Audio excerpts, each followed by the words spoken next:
Not pushing him back or making him use his legs or waste any energy based on the fact that he probably too knows that he was 7 pounds overweight. He's letting Nunn come to him slow. He's not pressing Nunn and forcing any action, which I think is a mistake. No, there's not much action here. There's a steam bath to take all that water out of you and then try to put it back artificially. In other words, what we're saying is that Nunn is carrying around a disadvantage right now. He better get this guy out of here in a hurry, and Sosa doesn't look like the guy. He's a very awkward fighter. Sosa likes to mix it up and favors the brawling style. Born and raised in the Dominican Republic, made New York his home. When he turned to pro boxing as a way out of the streets. Loves to see beautiful boxing. So, a nice shot by Sosa. Sosa's getting in some hard punches.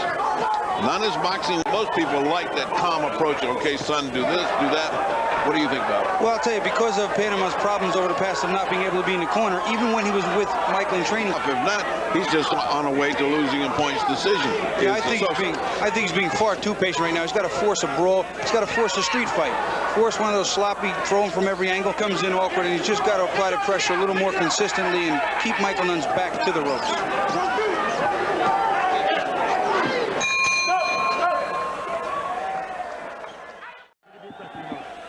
All right, let's take a look at Nunn. Remember, he's the champion. He is an excellent boxer. He keeps his mind straight. He keeps his eyes focused on the fighter. And look at the repetitiveness of these punches, one right after the other. Very unorthodox. It can come around, it can loop, it can come up. You just don't know where it's coming from or where it's going to land. So he's always trying to set that right hand up from the outside, but what he needs to do is jab his way in. He's had to do. I have it exactly the same. 49-46, the last 3 rounds straight for Nunn. Nunn continues to pretty much have his way, able to dart in and out with timely blows. Left hand there by Nunn, but it was top of championship boxing when you get another guy equal to you. This guy's not. Well, he's getting the job done here, but obviously not respecting Merqui Sosa coming into this fight. Yes, Nigel. These are the combinations by Nunn that are getting his eyes all swollen up.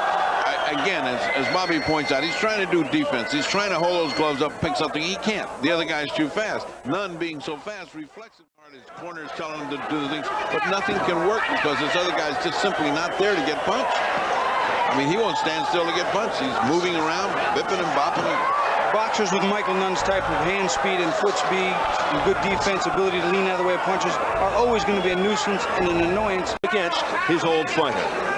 To say nothing of them allowing Panama. Oh, watch out! Look out as Nunn goes through the ropes and then pushes. Right there, it looks like Sosa was about to go out of the ring. Now he lifts him up. That's it. He lifts. Raising his arms in jubilation. There's Joe Goosen in the background, and they go back at it. I'll tell you what, it appeared as if Michael Nunn said, I can't fight anymore. Yeah. They were trying to get a disqualification. Kind of between the ropes, he was pushed a little bit more, it looked like, by Sosa, and came back up painfully. And of course, if he'd have stayed there, he would have been disqualified and lost the championship. What's going to happen next? Well, we before this fight, neither you nor I thought this was going to be a quick knockdown. We thought this was going to be a decision or late rounds. Oh, nice shot by Nunn. Things that can't happen if you got trainers that are good trainers with you. Well, as we mentioned at the outset, Angelo fires punches when he wants, and he's pretty accurate with everything he's landing in. A couple of token big wild shots by Sosa, but he's not being consistent and he's not being accurate. Sosa just looking for that one-punch knockout. Right now, Goosen has a little bit of a problem with Michael Nunn. We all know that it's well documented, and he would love nothing more than to get even, but he doesn't have the fighters to do it with. The fighter getting sloppy, and he's getting the job done. It's not spectacular, but he's getting the job done. It's a W in the column. And he's always done that. I mean, even when he was a kid and starting out, he's just patient. He'll win. Nunn couldn't recover and lost the IBF Middleweight Title in stunning fashion.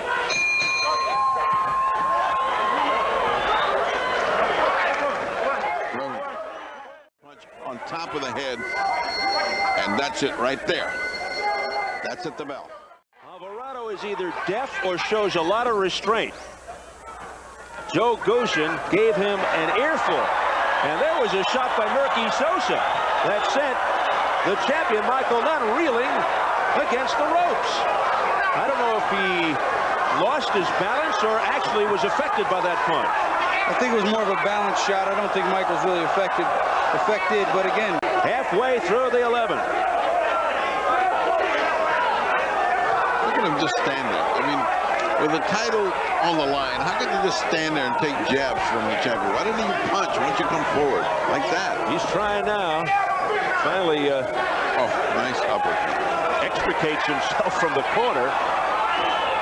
Bobby, as if he was 7 pounds overweight, if he was, we weren't there, they might have negotiated some intermediary weight because he might not have lost it all. I mean, he doesn't look slim and trim the way he usually does. He's got some spare tire there. Well, I'll tell you what, would have seen as fresh a Michael Nunn throughout the fight. Merqui Sosa didn't apply the pressure that was necessary to expose that weight loss as a problem. Less than a minute in the 12th and final round. Final 20 seconds.